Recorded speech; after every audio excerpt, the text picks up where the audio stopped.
did one hell of a job, and the only thing else I got to say is, how about them Cowboys? How about them Cowboys? Click like Cowboys. Make you say Wild Boys from the QBs, DTs, LBs, and the Towel Boys. You tuning in to the team that win. Big game, first name James. He interviewed, he called the games. Silver blue, you know the name. From the Emmitt Smith to the Michael Irv. We beating skins, shooting birds. I see a bank, snatch it out his fur. Favorite team on the planet Earth. From Monday night to Sunday church. DJ putting in the work. I'm tuning in, no need to search. Through thick and thin and good and worse. Them Cowboys, click like Cowboys. Make you say Wild Boys from the QBs, DTs, LBs, and the Towel Boys. You tuning in to the team that win. Tuning in to the team that win. Tuning in to the team that win. Done did it again. How about them Cowboys? Click like Cowboys. Make you say Wild Boys from the QBs, DTs, LBs, and the Towel Boys. You tuning in to the team that win. Tuning in to the team that win. Tuning in to the team that wins. Silver and blue, done did it again. Now from the Dak to the Zeke, from the O down to the D, just like you cannot see them boys. No, you can't see produce to G. Oh, no, you can't go. Stay for the show, you locked down like Hot Boys D on 4th and go. Now from the field to the streets, from the shoes into the cleats, from the jersey to this hat, that's my team, make me complete. Now from the field to the streets, from the shoes into the cleats, from the jerseys to the hat, that's my team, make it complete. How about them Cowboys? Click like Cowboys. Make you say Wild Boys from the QBs, DTs, LBs, and the Towel Boys. You tuning in to the team that win. Tuning in to the team that win. Tuning in to the team that win. Done did it again. How about them Cowboys? Click like Real Cowboys. talk, Make you real say Wild takes, Boys from the no QBs, filters. DTs, Coming to you LBs, from the and YouTube Towel Boys. You streets, tuning it's in the to content team that creator win. tour Tuning of in to the duty team that win. with the Tuning in to OG of the team that streets wins. and your Silver and host, blue, done did it Big again. Game James. That intro, the intro was hard. You feel me? We just trying to step up, y'all. We just trying to do the damn thing over here. That's all. That's what we just trying to do. We ain't trying to go crazy, nothing like that, but we had to come in and let people know that, how about them Cowboys? Click like Cowboys. But hey, it's Big Game James here. It's the Big Game James Show. My dog, producer G, on the ones and twos. You seen the intro, and you heard what it said. The tour of duty continues. Yesterday, we had Law Nation. He already out there in Oxnard, so we got to get some good views, news, notes, all that good stuff from him, so that was exciting. But today, I got my Facebook Livers here. This is my Facebook Livers here, and I'm excited because I got a story from somebody who's gonna tell us, because I didn't hear the story, but y'all gonna hear the story. But Miss Amanda Foster and also Mr. Marcus Jones, Bluff City Cowboys, and Miss Amanda Foster also runs DC4L, who's a huge Facebook group. I think it's like 149,000 strong right now. So that is awesome. She done built it up from when I saw it was like at 100,000. So she been going hard. They both go hard in the paint. But welcome into the Big Game James Show. And how are y'all both doing tonight? Doing good. Thanks for having me. Yeah, I'm doing great, man. Thanks for the invite. Yeah, I'm definitely excited. We're going to talk some Cowboys football. Training camp is obviously here, but before we do anything else, I'm going to go over some of these injuries that came up because it was a little bit frustrating. I heard one injury, even though he doesn't play a lot, it's still frustrating to hear. And then Miss Amanda, you're going to tell us your little story, and then we're going to jump into this camp thing. But like I said, there was some injuries on the injury front in camp today. Obviously, it was headlined by Preston Fant, tight end. He suffered a torn ACL and a partially torn MCL. And Shadi announced that today and said he's going to miss the entire 2026 season. That is bad. Even though he wasn't a player that played a lot, he's been with the team for a few years. And I know a lot of people like him, and that's just always frustrating when you talked about it. Me and you were talking about it off air, Marcus, how we were feeling good about the team being relatively healthy, and then you have something like this. That's just kind of like a downer. Also, safety Elijah Clark had to be helped off the field, taken to the injury tent during today's practice due to a apparent lower leg or foot injury. We'll find out more about that. Tyler Guyton had some soreness in his elbow. P.J. Locke was working back from his hyperextended knee. He was in some, kind of walk-through drills. Zion Childress is still on the mend with the hamstring injury. Jalen Thompson is kind of managing through a hip flexor, and also Demo has some soreness in his lower leg, so they kind of just wanted to rest him. No alarming thing, anything like that. But anytime I hear an injury on around Demo, I don't care. I'm like, oh boy, I don't You're care if perked they up. y'all hear me. I don't care if they saying, oh, it's cool, and I don't care. Anytime you say Demo with the injury, I'm like, here we go again.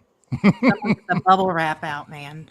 Man, I'm almost like don't practice. Just you gonna be the one just be on courts all practice. You just be on the courts all practice. We know what you can do. You don't need to do nothing. We need you for your year, and you need to have a good year because you in career year. So I Yeah. mean contract year. So you definitely need to have a good year. So, Absolutely. but with that being said, is messed up about Princeton fan, as I said, but hopefully they get better as far as Elijah Clark and those other guys, especially Tyler Guyton, because he's been doing a lot better. He solidified that LT. offensive tackle Yep. position. That's good to hear. But let's hear about your story, Amanda, how you were the fan of the year. And what's so crazy, before you say it, we were talking off air when I saw it and I looked down at it and I was like, Amanda, hell, I was like, hell no, I know her. She won fan of the year. I was like, how does that happen? But now you're going to tell us how to go down. Well, so I took over DC for L, I guess, in early 2018. I joined in 2017. It was a mess, you know. I had really big dreams for DC for L. I looked at it as something more than a Facebook group because Cowboys fans can do a lot if they pull together. So slowly but surely built out an admin team. In 2020, I think 2020 or 2021, I would add a co-owner in Tanya Coles. I needed someone who could be the force, and she has taken our public Facebook page, which of course is where we go live. It reaches about 4 to 10 million people in the off season, up to 20 million people a month during the season.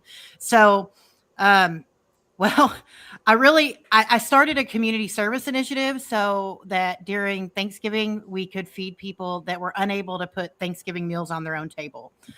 This was, of course, all I did was wanted to give away one meal, and I posted, I have one meal to give away, and I was going to fund it myself. The admin team then pitched in, so it was 2 meals. I made a Facebook post, and slowly it turned into 30 meals. Everybody wanted to send money in DC for L. And that was the first moment where I was like, this could be something a lot more. And we ran that a couple years. And that was actually the reason that whoever nominated me for this award, that's what drew the Cowboys in, was the community service stuff. Right. And then they looked at DC for L, a fan club. Like, you have a lot of these Facebook groups that that have a lot of bots. There are a lot of non-fans that sit there and troll people. Yes. I mean, they let anyone in because it's quantity over quality. I don't really care. We're only Cowboys fans. If you get in there, if you sneak in and you're not one, you're going to be kicked the curb after we bruise you a little bit. Quickly. Well, and we always tell people, be kind to everybody unless it's a non-fan that sneaks in, and then, have your way with them and we'll take out the trash. So that's what we did. And I was taken to the Star by my wonderful husband for a tour of the Star. And, I live in the DFW area. I'm a good fan. I love, but I have a big family and I could not go to the Star. I take care of my grandmother with dementia. My son's autistic. I just can't go a lot of places. I go to games and that's about the extent of it. And I go when I can. So I get in there and they inform me that I need to sit in this room. And I'm like, okay, yeah, you missed the tour. You need to come and sit in this room. And I have my, at the time, 12-year-old son who is shy as can be. And he's just looking at me and I'm looking at him, and they sit us in this room around this table. And I'm like, this is really awkward. And I was just looking at the memorabilia around the room because I love memorabilia, and I was just checking it out. Next thing you know, cheerleaders and Rowdy and all these people with big cameras come running in, and then Joe Looney, which was, I love Joe Looney. The first autograph I ever owned was Joe Looney. He's got to be the best one to do it. And he comes running in screaming, congratulations. And at this point, I'm like, okay, this is, and I was very self-conscious, worried. I was like, what am I doing here?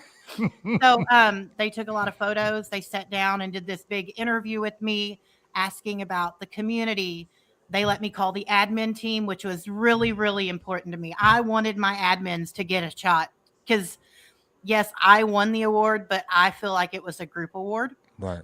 DC for L was the reason I was there. And that's how it happened. It was a big surprise. They took me to the Tampa Bay game that year. I was able to take, if y'all know the Cowboys experience, y'all know who Yeah. Barry Gibson is. I took Barry and my co-owner Tanya, and awesome. they had this big thing. They took me on the field with this massive Super Bowl ticket, and they're like, "This is her." And then Mike Leslie's out there videoing it because Mike's always posting in DC for L, and then he Right. posted it, and I'm just like, "Wow, this is the most surreal, crazy moment of my life." Right. Well, Right. and all I ever wanted, you can ask Marcus, you can ask any admin. We partnered with Dak Ties. So I've spoke to Dak, his team, not Dak. I've spoke to them. I have DeMarvion Overshone is a friend of mine. I know everybody's family.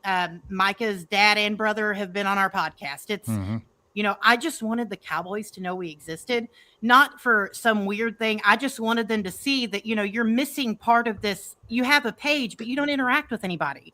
You let anyone say whatever you want. Your page is overrun with porn bots and a bunch of, it's just the truth. It's what it is. Right. So they shared DC for L onto their Facebook page. They shared our story. They shared our group. They shared the business page. And I was just like, whoa, that's all I wanted. Right. It's Marcus gives us a wonderful podcast. James, you know how much I wanted a podcast. Yep. You were the original DC for L podcast host years and years ago. Right.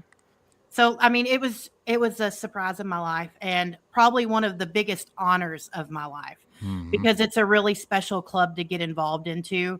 And they go through thousands upon thousands of submissions. Right.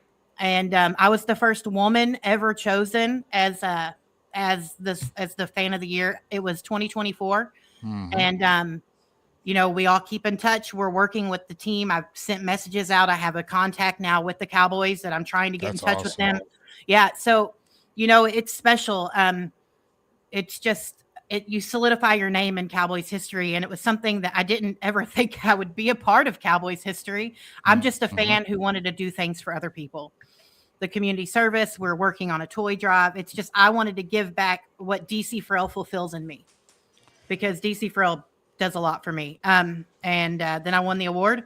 And to this day, it's, I can't think it would ever have happened without DC for L. So that's the long and short of it. And then of course, Super Bowl tickets. And get to Eagles and Chiefs,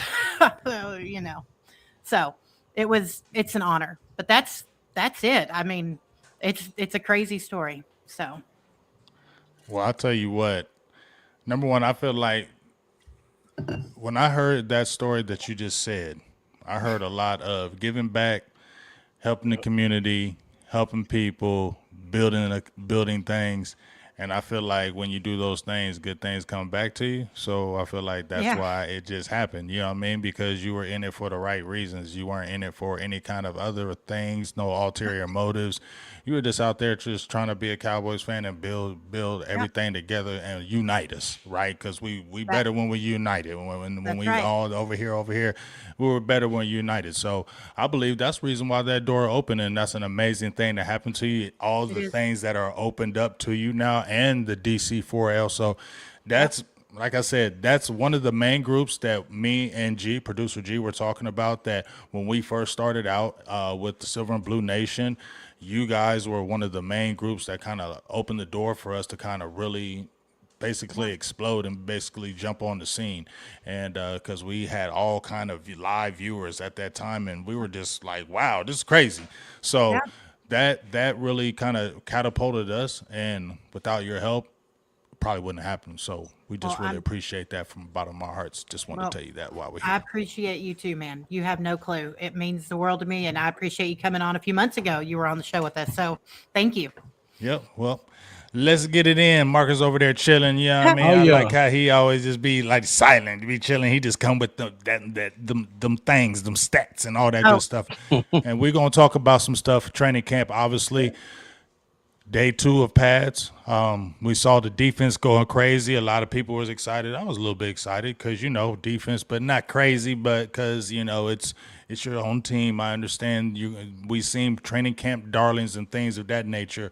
But I want to ask you, Marcus, kind of your opinion right now How do you feel like training camp has been for you so far? And, what is your overall feeling of the Dallas team as we kind of go forward with camp? Okay, so we started last week. I didn't really take a lot from last week because again there was no pads. The only thing I wanted to pay attention to last week was is everybody healthy and who's lining up where, particularly guys like Caleb Downs, is Siobhan River getting a shot on the outside? Who are some of our major players and some of these young guys? And then we go into this week when the pads go on, and the defense has looked a lot better than I think most fans expected because our offense is high powered. And when those pads came on the past 2 days, the defense was kind of lagging one day, then the next day, they really kind of stepped up and showed that they're making improvements. Considering I called them the 37th worst defense last year, even though there only 32 teams. So they had a long way to go to compete with our top offense, and so far, they've been doing a good job of that. So I'm excited to see how they look when they start to go against other teams. But so far, I've been impressed. From the sound bites I've heard and the things I've seen, it looks like guys are buying in, particularly on the defense, which is what we really need. We need guys who are gonna take it serious, understand their assignments, and try to execute. Like that Overshown play today that I saw where he blew up the fullback. None of our linebackers were doing that last year. Everybody was just playing hero ball, and big plays were being made, and they were just basically trying to dig themselves out of the hole. But seeing stuff like that really makes me excited that these guys are really buying in to what Coach Parker's saying. Right. How about you, Amanda? My main thing, I wanted to see what difference there was when it came to what we were running last year to this year. Now, look, I know, and I also was very curious how much of Fangio's system would kind of trickle into what Christian Parker was doing. I was very curious. So far, my biggest takeaway is that Parker has basically, yes, you know who your starters are, but he's letting everyone get a shot. And one thing that really killed me with Eberflus is, and even going further back than that, people were kind of stuck to where they were, and you didn't get to see a ton of different looks at anything. It was, well, this is just, we're expecting them to play here, so you didn't know what you had. Parker's putting people everywhere. I mean, I saw Caleb Downs has been at corner. He's been at nickel. I mean, he's moving all around the field, and I wanted to see where he would fit in. And I really wanted to see how Demo would do wearing that green dot. I'm still of the opinion that I'm not sold on that. Not because he's not talented. It's just that he hasn't put together a full year. So I'm also watching to see who can step up and fill that role if what we pray doesn't happens, because history would say that it probably will happen. So that's what I've been really watching, is just to see how Parker utilizes each player and where he's giving them an opportunity. I was really upset to see Clark go down today because he is one of those guys that gets out there and literally plays with his heart. You can see him play with his heart on his sleeve. So seeing him go down, I hate to say it, Achilles from where he looked like, from where he was grabbing, I thought Achilles. So I'm hoping that's not the case and it's nothing more. But that's been the biggest takeaway for me, is just day 2 in pads. Where are people lining up? What passion are they bringing to it? Murray's not here anymore, but he literally played for the other team, even though he wore Cowboys colors. So I just really wanted to make sure that we were, like Marcus said, buying in, playing with our heart. And I think what bugged me the most today from day 2 is no videos. They came out and said, we don't want you videotaping. Yeah. No, none. 10 minutes in, Jerry Jones like, no, go do what you want. And I'm like, man, you're going to run Parker off, and he's only been here like 6 months. Leave him alone. So, but that's kind of what I've just been looking at, seeing who fits where. No one's guaranteed a position. Everyone has to play for it. And that's something I really appreciate about Christian Parker. Yeah, and I hope that continues all the way around, because just where you said with that saying of everybody's getting a chance, because when I look at it, I've been like, okay, when you saw Eberflus, right? When you saw Zimmer, and even when you saw Dan Quinn, Quinn. Yeah. they kind of had their people, and then that was it. You Mm-hmm. weren't really penetrating, and you weren't getting past that, and it was just that's what it is. I see Parker kind of integrating everybody in there. My guy Julius Woods, he's continuing to make plays.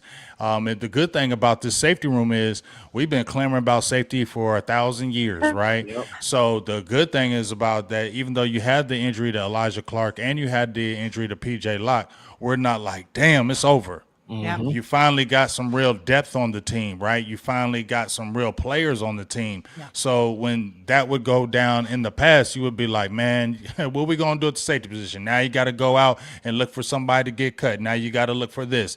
So I like the depth, and PJ Locke is working his way back in, but you got a lot of guys at that safety position. You got like 6 guys right there at safety that you can interchange. They just moved Reddy Stewart back there at safety I too. saw that. So, Oh, wow. Yep. yeah, so because they were saying the speed is lacking, so that would be the better position for him. So that's going to be make it even more crowded. So it's going to be a lot of competition. Guys really can't afford to be hurt for real. Absolutely. Especially backups, because if you get hurt, the preseason, them practices are going to be your time to really shine. And if you can't do that, it's going to be hard to make the roster. Yeah. Yep. Yeah. Yeah. So, I normally just try to do my own little estimate at the 53-man roster almost on a weekly basis. And those defensive numbers, the defense normally keeps about 26, 27.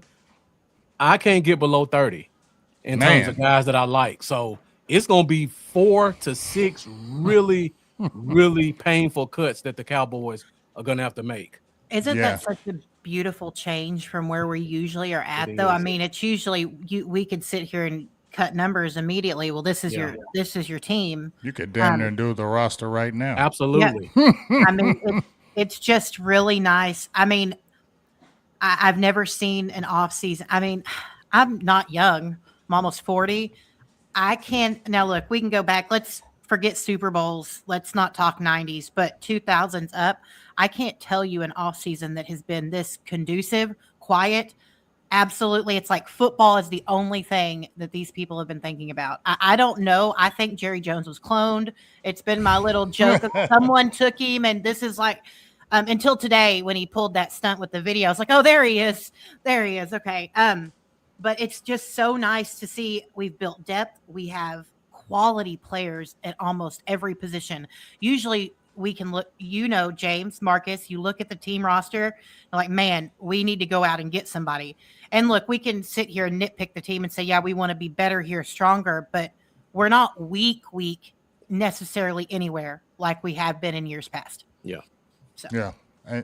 And to like I said, to your point, that's a great thing, that you finally have good depth, not just depth, good quality depth, but you have pretty good starters. That's what I want to see, and then the guys behind them are good. I think those, when you look at the really good teams to great teams, when their starters are like good, and then if they get hurt, they replace them and they come right back in and they're good. That's when you know your damn team is good. So hopefully the trend continues with that. But I believe the coaching that has been brought in on both sides of the ball from Schottenheimer has really helped that. You know, when he got the offensive staff, he didn't get guys that he was cool with. He didn't get guys he was familiar with. He got guys that I said, who is the best people for this job to make this team better? You feel what I'm saying? And that's what I liked about him. And that's what you saw the offense. You already had some talent, but we have been clamoring, like, can we get this offense to do certain things, be dynamic, not look so damn old? Can it look refreshing? You feel me? And I feel like we definitely saw that last year. And I feel like those additions help. I think this is going to happen the same thing on this defensive side of the ball, because you went and got guys who weren't really necessarily familiar with, but you got guys you felt are the best people for this job to make your team better and to get you to ultimately where you want to go, which is the Super Bowl. So I like how he's done that. And when I'm looking at the the camp, yes, I'm looking at the players, but I'm looking at the coaches, Right. particularly how they're coaching them. I seen Christian Parker when Revel had the interference with, I think he was guarding Turpin. He had the Yeah. Yeah. interference, and I think he had maybe one against Lamb. Immediately Christian Parker was taking him to the side, walking him through the steps, breaking down, this is what you want to do and why you made this mistake, and this is where you want to correct it. That's when you come in and you're doing that. I don't know if that was going on with Eberflus. I don't know if that was going on necessarily with Zimmer when they're kind of just like, although I like Zimmer, I just feel like they old school to kind of stuck in their ways, and this is just what it is, where you got a guy who's just really kind of there. I want to get you better instead of being like, you're probably not going to play no way, so I ain't worried Yeah. about you. You know what I'm saying? That makes a Right. hell of a difference to a player. Yeah. Mm-hmm. And I think they can relate to CP more than they could. I mean, Eberflus couldn't get up there and do wind sprints with them. I think CP could if he wanted to. He could go out there and. I mean, Eberflus was like a math teacher.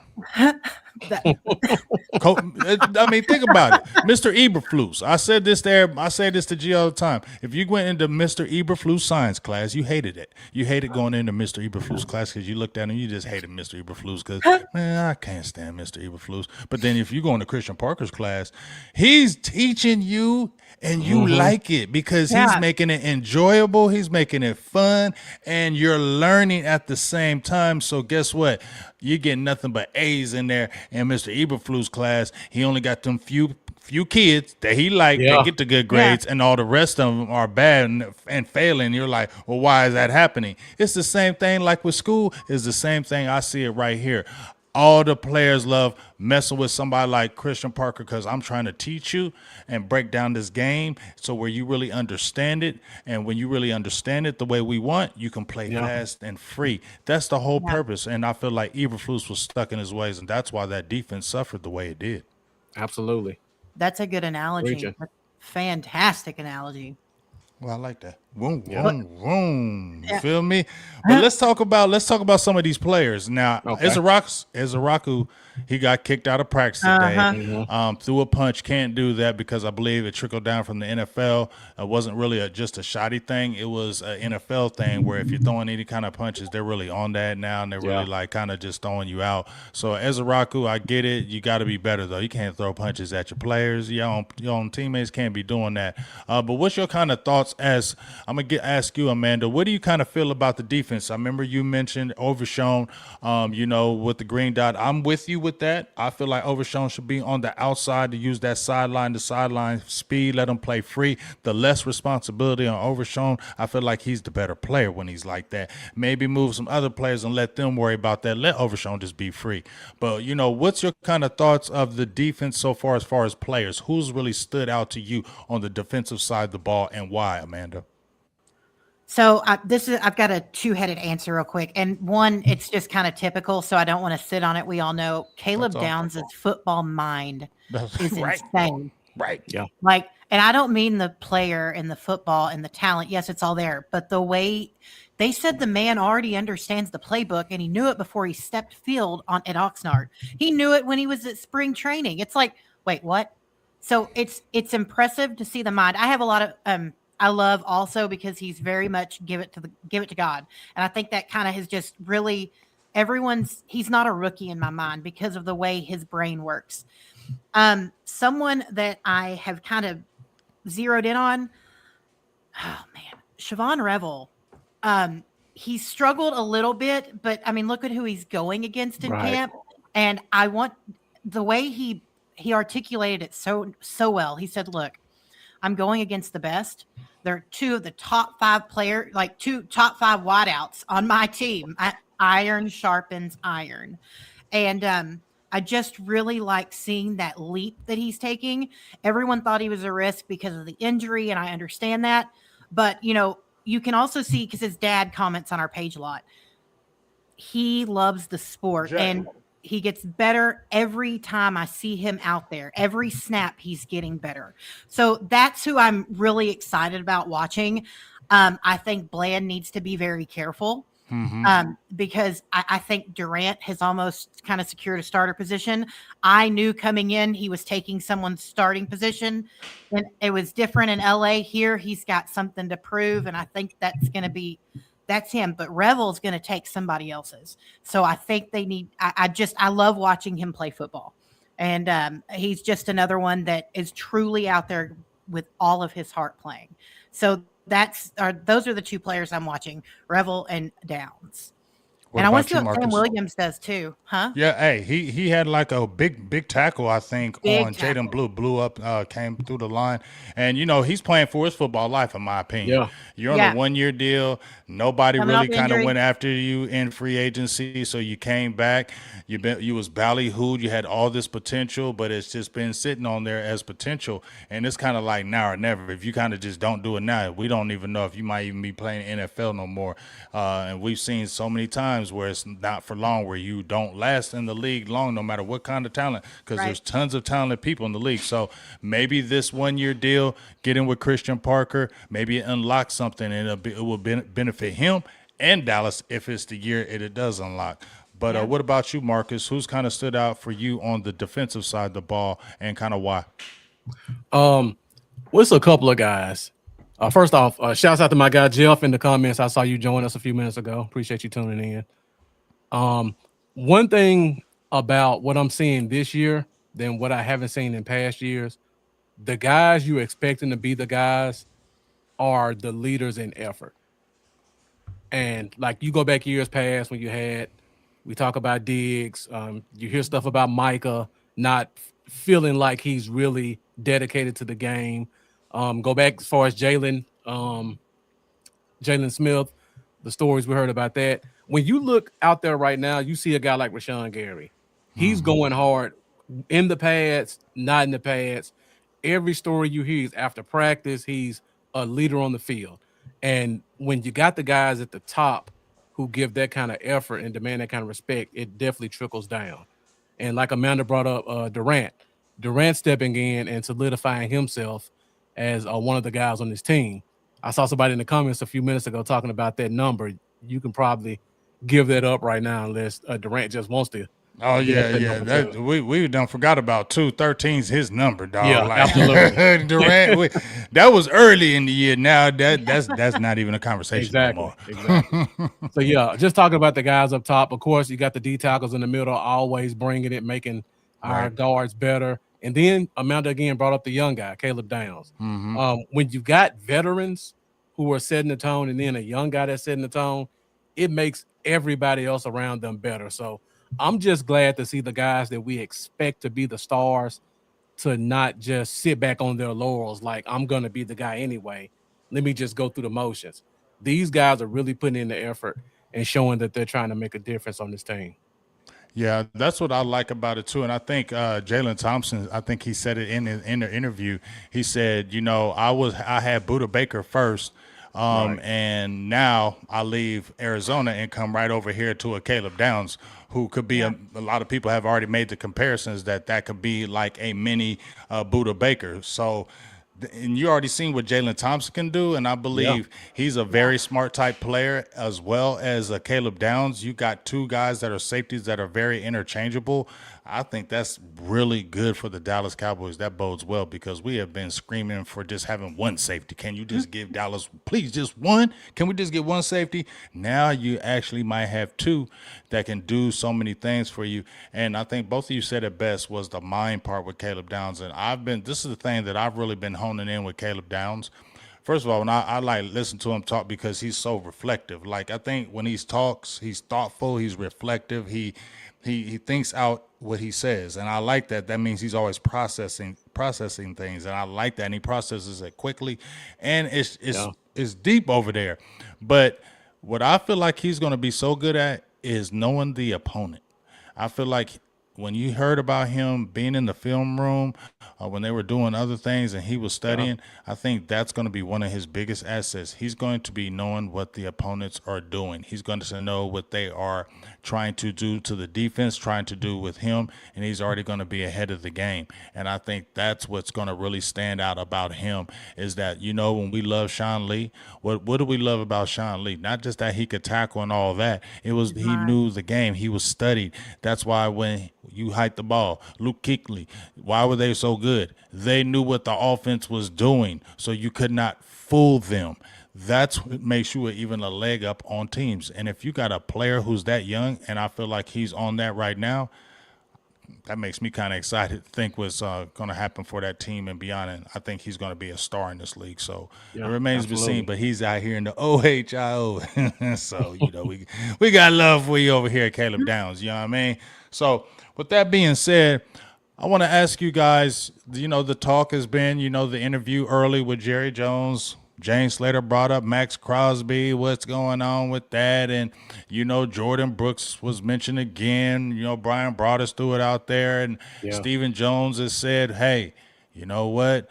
We've been talking to people. Older guys got more tread on their tires. They gotta wait a little bit. They don't like camp, so he throwing out Stephen Jones. See, when Jerry talk, I'm like, all right. But when Stephen Jones say stuff, I kind of pay attention because Yeah. Stephen Jones kind of do it when he says it, so I kind of pay attention more to him.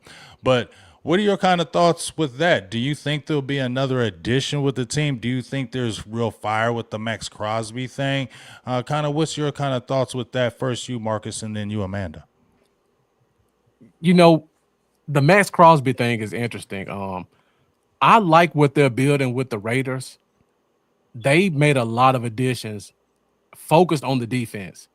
I would be shocked if they let him go, considering they paid all their money for 2 linebackers and a D tackle and a cornerback and a safety. That's a lot to invest, and then you just get rid of the best guy who has a chance to lead this great defense with a new head coach and a first overall pick at quarterback. It doesn't make sense. Um, the deal that the Ravens gave them, I think that would be the deal to make them move him again, and I don't think we would do it. So for those 2 reasons, I don't think Crosby is going to be a legitimate option. I'm still leaning towards Sweat. Why'd you have to say it? You I've took been my guy, I've Marcus. been saying that since March. The dots Wait. just connect too well. Our pass game coordinator came from Arizona. He came from Philly before he went to Arizona. He knows the scheme. He knows the coach. It's a position of need.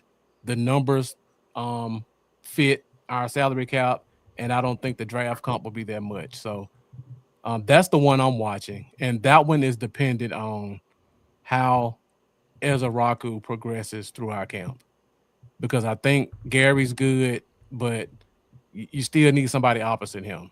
So that's kind of where I'm at with Max. Now, before you answer that, Amanda, that's what I said about Crosby. 100%, Marcus, is that why would they let go of him now? You have Quay Walker, you have N'Kobe Dean, you have look like some decent pieces that could be decent with the defense. Yeah. It failed before. Now they're here. Why would they do it in the first week of the season? Like, why would they do that now? It just makes no sense. Why wouldn't they want to see the team and the defense and how the team plays first before they would even try to do that? So it just makes no sense why they would do that at like a week 1. Maybe midseason if it's crashing and burning like it did last year and you have all that talent and it's not working. Maybe something like that happens and Dallas is really good and they say, okay, well, this might be our piece. You know what I mean? Let's just go for it. I don't know. But maybe that's when it can happen then. But I don't see that right now, week 1. What about you, Miss Amanda? So Crosby, it's a fun thing to think about, right? Because what a power move. Let's think about it. It's a power move to bring someone like that in. But the way Jerry kind of, that's tampering. He was very adamant at what he said. So that even kind of poured a little bit more gas on the fire. But I do not think we have the capital to give up, because we can't everyone needs to remember that we owe one of our first to the Jets next year, right? But it's really hard to find a trade partner when you don't really know what pick you're going to get, because they get the better of our first round picks. So I don't think it's Crosby. Sweat is one of my guys. I think that's possible, but also Thibodeau. I really think that that's another name to keep an eye on. I know it's in the division. It's a trade, but they have no need for him. I still can't believe he's still on the team. It makes absolutely no sense when I look at it. So I think that that's another option. You'd have to pay a little bit more, but I don't even think it's going to require a first. So I think that's very much up Jerry's like that's up his alley, right? So I'd say a second, maybe, and a fifth, something like that to sweeten the pot. And I think he would fit very well in Christian Parker's scheme. So I'm looking at him. Jordan Brooks, I had a theory there too. His cap hit would be 1.35 million now if you were to get Miami to come off of him. And you also aren't going to just get a fifth or a sixth round pick because you got a guy on the way out the door. He's been extended. So now you got a guy to work with. So everyone's like, why would they sign him and then trade him? Well, because now they get more draft capital because he isn't a guy that you're going to have to bring in and negotiate with. The money's already taken care of. The cap hit's minimal if you do bring him in. He fits the money scheme. That's a plan. You bring him in. And I think that might be their idea because Miami's a team that I don't care who they sign. They're not going anywhere. Yeah. I know that sounds terrible. They're one of those people fighting for, the first round pick next year. So those are my three: Thibodeau, Sweat, and Brooks. I think is more of a long shot, but I think it is a possibility, and I think that's why they extended him was to try and get a little bit higher of an opportunity to come land in their lap when it comes to draft pick. So Yeah. Can I add on to the Jordan Brooks Yeah, thing? go ahead. Because I've been saying this since the draft. Jordan Brooks on that team does not make any sense to me. When you look at what they've done this offseason, Brooks is not the Mike linebacker. So why are you paying him like he's the Mike for that team? Number two, they draft Jacob Rodriguez, who, if you followed the draft and follow all of us, we loved him as a linebacker. He's basically the same thing as Brooks. They got him in the second round. Then they turn around in the fourth round and draft Kyle Lewis from Pitt. Again, if you follow the draft, all of us talked about Kyle Lewis as a linebacker option. The Dolphins have both of those guys on the roster. They're both wheel linebackers, and they're both basically playing behind Jordan Brooks. So the fact that he's still on the team it doesn't make sense. So I don't know what's going to happen there, but I'm just shocked he's still on the team, contract or not. Yeah, see, here's my thing. Okay. I'm glad you gave me this information, especially you, Marcus, because I had watched this podcast. I went through some of Miami's stuff, and I went through this podcast. And it's a guy. He's pretty good. Like, he's got a lot of followers, and I really listened to him intently and make sure he's not one of them fringe guys. Kind of really knows the stuff. So when he was talking about Jordan Brooks, I was like listening to him what he was saying, and he was just talking about how the general manager owner, they were doing like specific things with him that just made me feel like, okay, they don't do this and get rid of a player. Like, you meeting certain people and they were doing certain things for Jordan Brooks as far as the team, and it would just be like, you're doing this and then you trade him, boy, y'all really gonna have to do some explaining. Like, some people gonna be pissed off at you if you did all this and then you do that. That's the only reason why I feel like he wouldn't go anywhere, because they made extreme levels to the public to say Jordan Brooks is our centerpiece, which I feel you, Marcus. It didn't make no sense because Miami's in a rebuilding stage. They're in rebuilding mode. This could be your centerpiece, but a linebacker at 29, centerpiece, I don't know. That didn't make kind of sense to me. And I wanted with Jordan Brooks when he was at Seattle. That's when I wanted him, because, that's when he was younger. He had less tread on the tires, and I'm like, you could already see what he was going to do, and he did it in Miami. So I love the Josh Sweat thing.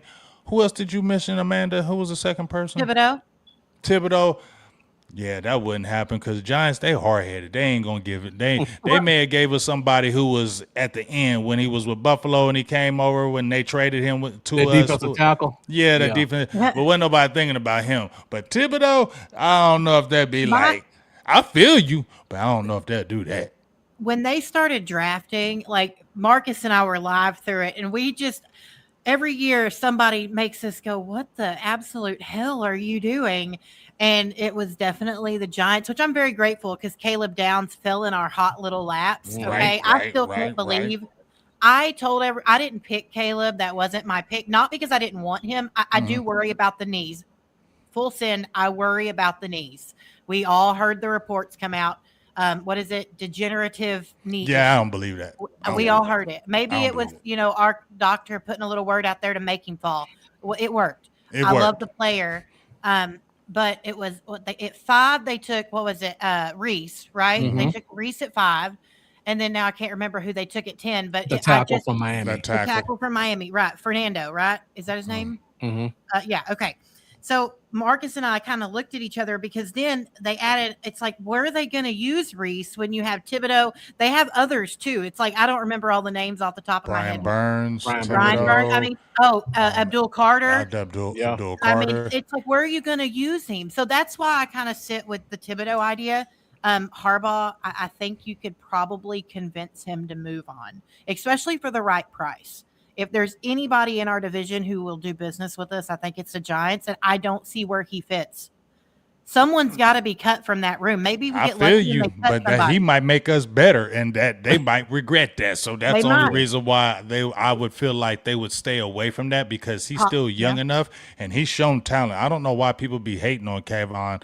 Like, I don't know why they do it. I think he's a pretty good player. I mean, Yeah. when I watch him, too. he's aggressive. He's got moves. He gets back there. Like, I don't understand the hate for him, but I would love for him to come over to the Dallas Cowboys right now. Like, Me too. right now. You feel me? So I would be so on board with that. But once again, I just feel like they'd be like, nah, we give him to you. Y'all already, y'all look kind of good already. If you add him, y'all might be real good. You might start whooping our ass. So nope, we're shipping him over to the Cincinnati Bengals, somewhere over there like that, way across town where we can't touch nothing like that. So, but we'll see. It's very interesting.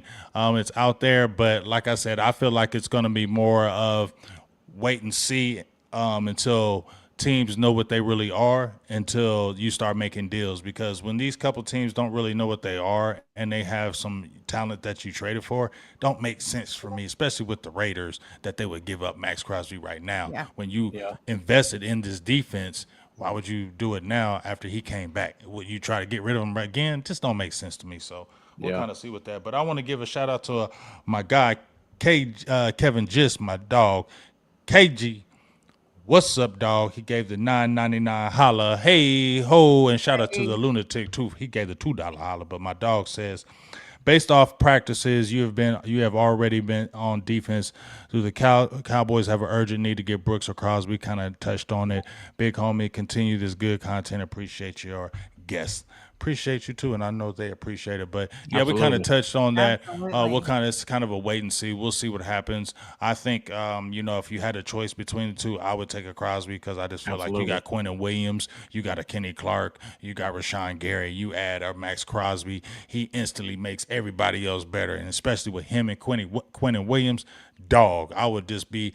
I told everybody I ain't never drinking no Kool-Aid, but if they got Max Crosby right there, I'll look at it. I'll pour the cup. I won't drink it, but I'll pour the Right. cup and then I'll just put it right there and I'll just stare at it because I'm gonna stare at it real hard if you got Max Crosby, dog, because that dude will make the Cowboys Super Bowl contenders at that Right. point, because then you would be saying, yeah, they're being serious and he's the guy that might take you over the hump because you have the talent. If you have that right there.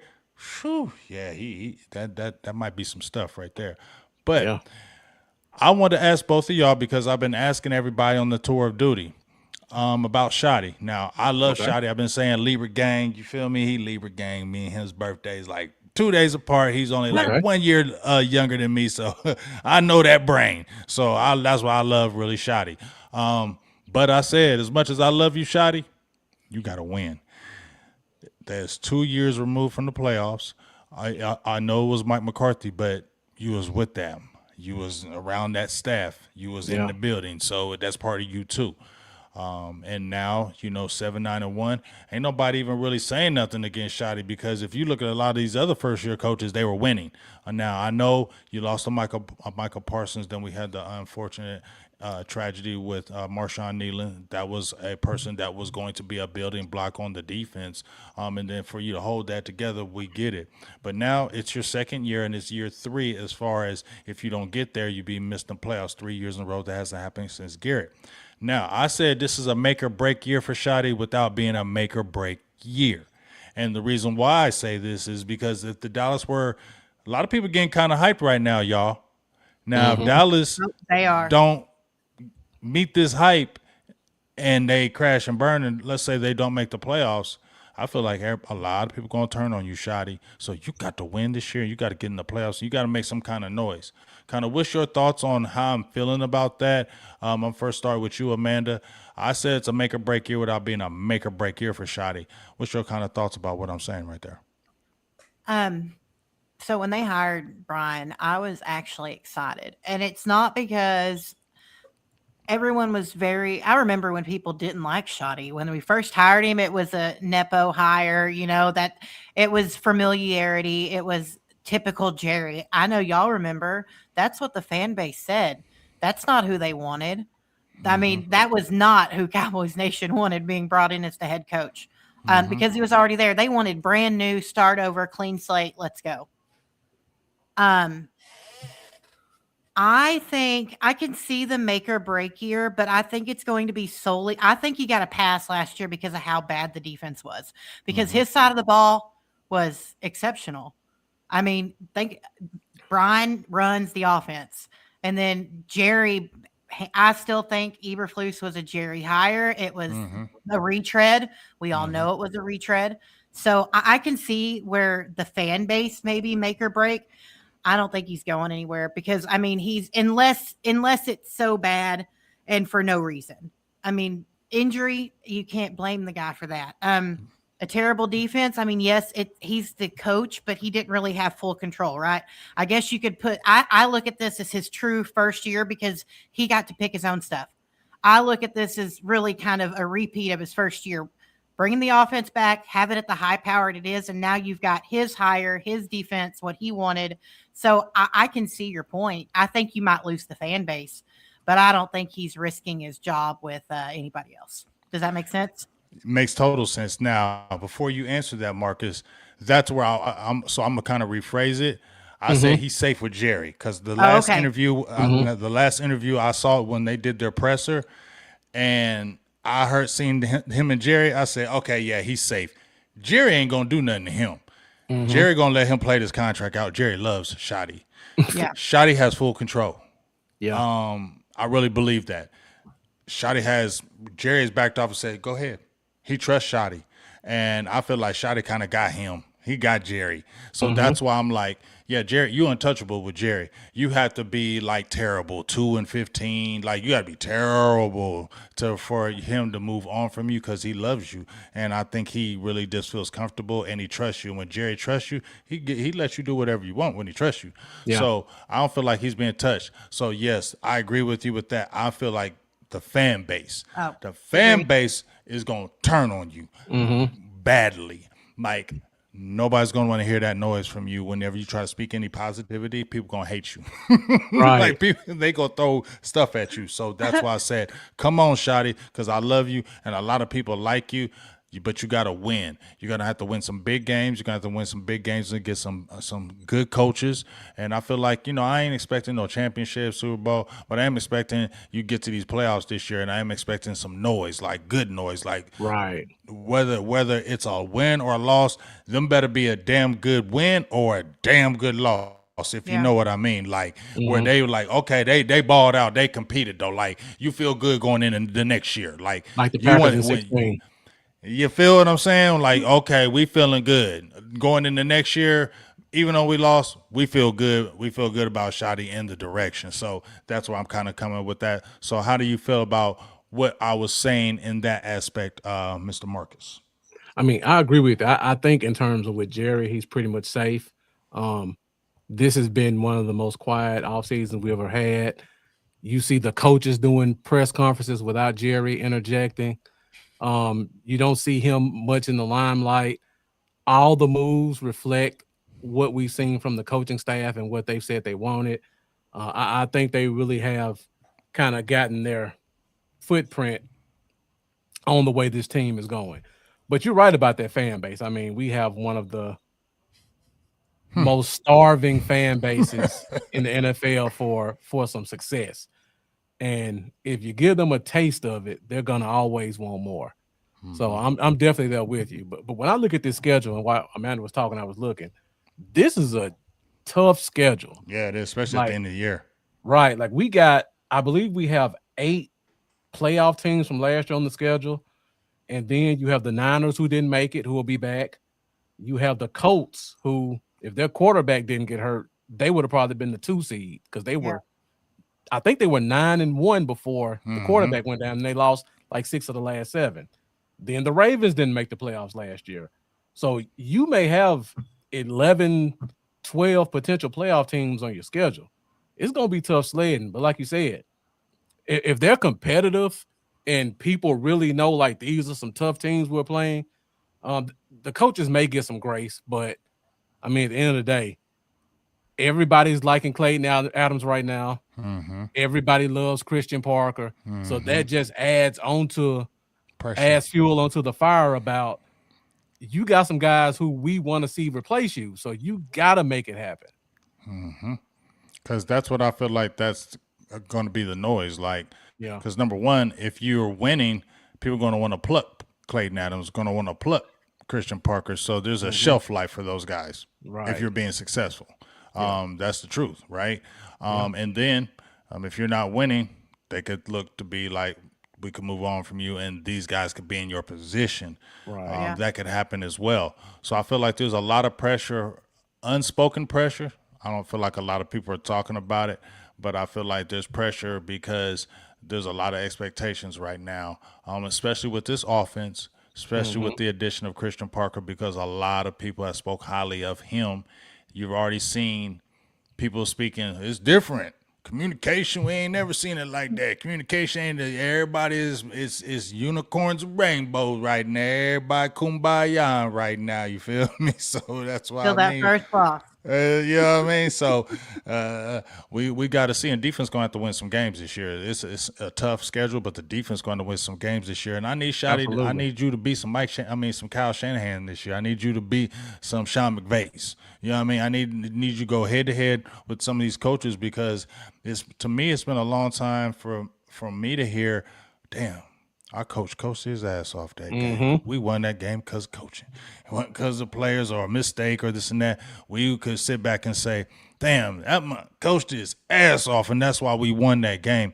That's what I want to be able to say, and that's what I feel like we haven't said in a long time now. Absolutely. That last year was some hope, was that Philly and that KC game. That was the hope, because I hadn't seen that in forever. Something like that happen, back-to-back games. Now, I know it crashed and burned with the Lions and then with the Vikings, with J.J. McCarthy, Lord have mercy. But I feel like there was hoping they could build off that, and so we'll kind of see. But I'm with you, Marcus. That schedule, especially toward the end of the year, you got like 5 into the face. Yeah. You feel me? It's like 5 to the face. So you really want to be healthy during that period of time, because I said if you get injuries, you'd rather be injured early than late, because you want everybody healthy toward the end of the year for that hopefully that playoff stretch. And we can't let the Cardinals beat us again. We got to break that curse. We can't have that one on our record this year. Dog, you can't have bad NFC losses. You know, I always say Cowboys always have those early bad NFC losses, and it comes back to haunt them. You got first 2 games of the year is NFC East games, so you must win them 2 games. You feel what I'm saying? So you talking right there. You got to come out the gate, to me, 2-0. You definitely need to beat those Giants and Commanders. You got to beat them first game. So, and then like you said, Ravens is right there, and then it's like only really break you get is like the Titans, and that's in the middle of that daunting part of the schedule at the end of the year. So where is the break? And we don't know. They might be kind of good. Cam Ward might. Yeah, we've seen them rookie. We've seen it before. That's why I'm hoping Christian Parker changes all that, because y'all, we've seen rookie quarterbacks and first-year guys or guys we ain't never heard of come here and kick Dallas's defense's ass. Absolutely. I don't want to see that this year. Christian Parker, please eliminate that. I don't want to ever see that anymore when you get these young guys coming in here and just destroying the defense. I want this defense to be able to go in and dictate the offense, dictate the game. That's what I want to see, this defense, where that offense really doesn't know what that defense is going to do, because that's what Christian Parker says. It's going to be a lot more disguising, not a lot of blitzing. There will be blitzing, but that's not going to be the forefront of this defense. It's going to be a lot of disguising, a lot of trickery, a lot of things that you think are going to be there and it's not. So it's going to try to confuse that quarterback, and therefore plays can be made off of that. So I really appreciate y'all. We right at that hour mark. I wanted to say, hey, I want to get that hour in, and we like right there. I've been 2 back-to-back shows. Like I literally just look up and it's right there. Like, so I'm kind of good. I'm kind of getting good with this. Like, so I'm feeling good about Hey. myself. Like, I'm kind of like I get my mojo, knowing when these times and all that. So I might be a game show host here soon. So wish me luck. I will be there to cheer you on.